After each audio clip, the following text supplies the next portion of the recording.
We might have to listen to one of the saddest interviews I've seen in history. No, probably not in history. In a very long time. Donald Trump went on Greg Gutfeld's show on Fox News, which is a comedy. I'm doing air quotes for our podcast listeners. Comedy show that Gutfeld does. And a few different moments to look at. I'll also show you some media reactions to the first one, which is Trump saying that at the presidential debate, he was corrected over and over. But Vice President Harris wasn't corrected. I wonder why that is. And the crowd, the audience, Trump asserts, went crazy. There's just a tiny little issue with that. There wasn't any crowd there. Here it is. They even said, but all of them, and they didn't correct her once, and they corrected me everything I said practically, and I think 9 times or 11 times, and the audience was absolutely, they went crazy, and the audience went crazy. I feel like the look on his face right now is him going, was there an audience there? Did I just tell a lie that's so obviously a lie because there was no crowd, but I'm acting like there was? One more time. They even said, but all of them, and they didn't correct her once, and they corrected me everything I said practically, and I think 9 times or 11 times, and the audience was absolutely, they went crazy. And the real, I thought it was, I walked off, I said, that was a great debate. I loved it. You know, you got a lot of people watch. I guess we had 75 million people watching, something like that. And you have to do well. You can't do badly. For instance, you know, they even said, a lot of people say you shouldn't, of course, lie for moral reasons. And then to appeal to people like Trump, who probably don't have those moral oppositions to lying, you might have to appeal through sort of, hey, if you lie a lot, you might accidentally twist yourself up logically or based on obvious facts of reality and trip over your own lies in a way that's so obvious. That would be an example of it. We are so appreciative of the thousands and thousands of people who've been subscribing every single day. So let's keep it going. Our race to 1 million subscribers. We're getting so close. Any of you who haven't already, please do click that subscribe button. Back to the video. Here is Morning Joe responding to this. Look at the debate. I walked off. I said, that's debate. You know, they said I'm the GOAT in debates because I had a lot of debates and I became president. And the GOAT means greatest of all time. They didn't correct her once, and they corrected me everything I said practically, and I think 9 times or 11 times. And the audience was absolutely, they went crazy. And the real, I thought it was, I walked off, I said, that was a great debate. I loved it. Well, I mean, it did. I mean, you know, the stagehands were going crazy. Because you know there was a hound dog howling up in the balcony of ABC. You know, the ABC has that hound dog they've had, you know, since, well, Peter Jennings brought the hound dog originally. Willie, the crowd went crazy. The crowd went crazy. What debate is he talking about? Yeah, which one is he talking about? Yeah, is he confusing the debate with the Taylor Swift concert? Our crowd in this studio, as you know, Joe, every time I provide a piece of analysis, or you do there, just goes absolutely bananas, leaps to its feet. Come on. Sometimes they go into the wave, you know, when they're in here. Yeah. And if you look at just people reacting to this, JoJo from Jurors said, do not believe your eyes and ears. Tanya Bailey said, audience? Is he hallucinating now? There was no audience at the debate. Kaylin, Texas, said with this attached photo, is the audience in the room with us now, Donald? And interestingly, the audience at the Gutfeld show, and there is an actual audience there, was really reactive, except during that moment where they're all silent going, presumably thinking, wait, am I misremembering the debate? Which is something that happens a lot with me when Trump talks, is I'll go, am I stupid? Either I'm stupid or someone's stupid in this. And I'm thinking it might not be me because I'm pretty sure I live covered that and there was no crowd.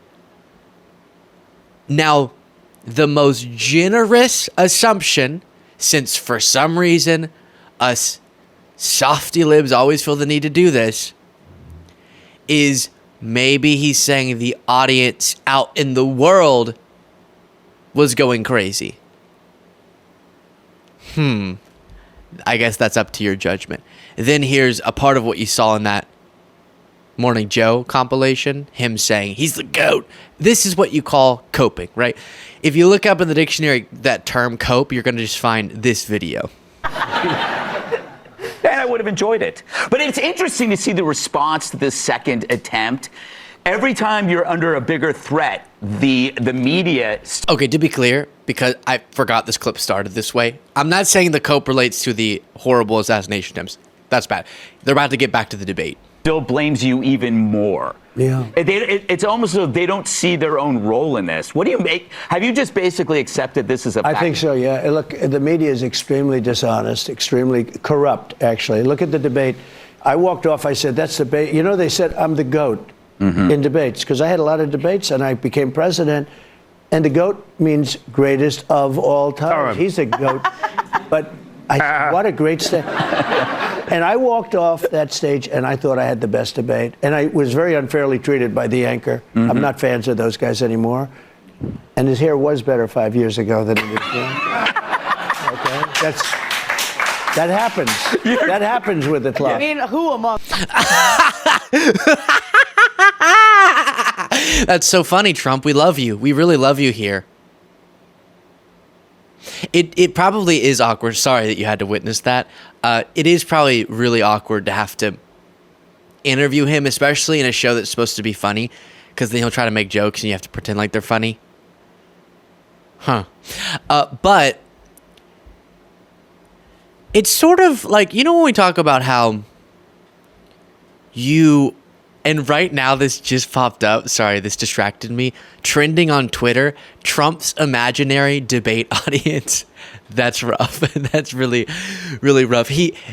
We see a split screen of the real debate, which is Harris winning, there being no audience. And then Trump's narcissism brain goes, I couldn't have lost. I couldn't have lost. I couldn't have lost. Best debate ever. Best debate ever. Best debate ever. And that creates for him an image. And a little video plays in his head, and that's the Trump reality version, where the crowd's going, rah, yeah, Trump. And the moderators are going, no, oh, Trump. That's the Trump version. But we've talked about, with him saying, I'm the GOAT, I'm the GOAT, I'm the GOAT. We've talked about this phenomenon that sort of, when he says he's a genius, he'll say, I'm a genius. I'm really smart. My uncle, MIT, my connection to MIT. Smart people rarely assert themselves to be smart. It's a similar thing here. The GOATs, the greatest of all times at certain things, rarely, never, I'd say about themselves, so I guess I'm the greatest of all time, huh? Rarely will you hear such a thing.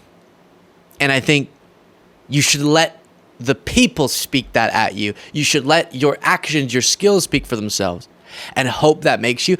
But I can tell you, him having to go on TV and have hosts go, yes, the debate was so great. It was so awesome. You were so on. Dogs and cats. Nailed it. Harris totally hated the fact that she destroyed you. I mean, that you destroyed her. It's sad. It is. Here's him saying this, by the way. And I think my only regret is that I wanted to be elegant and I didn't want to go after the anchors. I wish I did, in a way. Yes. Well, that's our job. I wanted to be elegant, which is why he didn't go after the anchors. I think if I'm hearing him correctly, he's acting as if that was elegant Trump at the debate. Yeesh.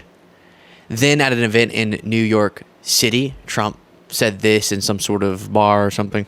What's your message for New York? I love New York. I always love New York, and we're going to give New York a big play. You know, I leave here, I mean, you see the crowds, and it's so friendly. I love New York, but New York has a lot of problems, and we're going to make New York great again. Also, we're going to bring it back, and we're going to hopefully win. I think we. Oh, this is an NYC Bitcoin bar. Fun. We have a real chance of winning with hundreds of thousands of people coming from prisons and jails and from mental institutions and dumped into New York. The people. We don't actually do this at the office because we would be dead probably if we did. But we just say to one another when Trump will say they're coming from jails, they're coming from insane asylums, drink, because of how often he does it. And I know it's a strategy. I get that he has long used the repetition strategy. If you say something enough, he actually told one of his staffers, Stephanie Grisham, who now is supporting Harris, but he told her, if you say something, it doesn't matter what you say. If you say it enough times, people will believe it. He said that explicitly, according to her. And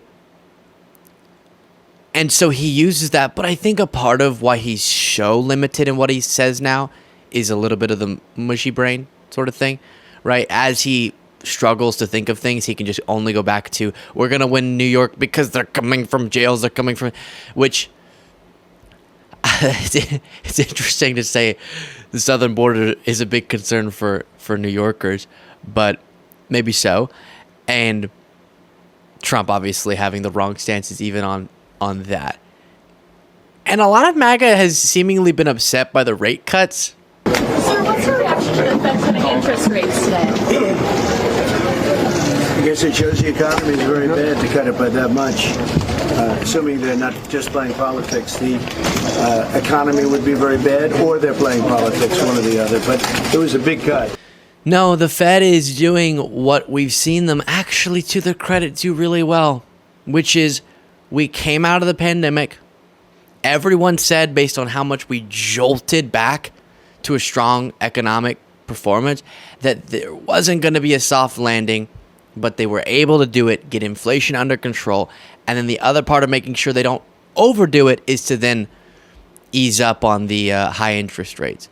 And that's what they're doing. And I think given their track record the last few years with how effective that recovery was, given that almost every economist was saying it's impossible, this soft landing fantasy is not going to happen, I think they're probably making the right decisions.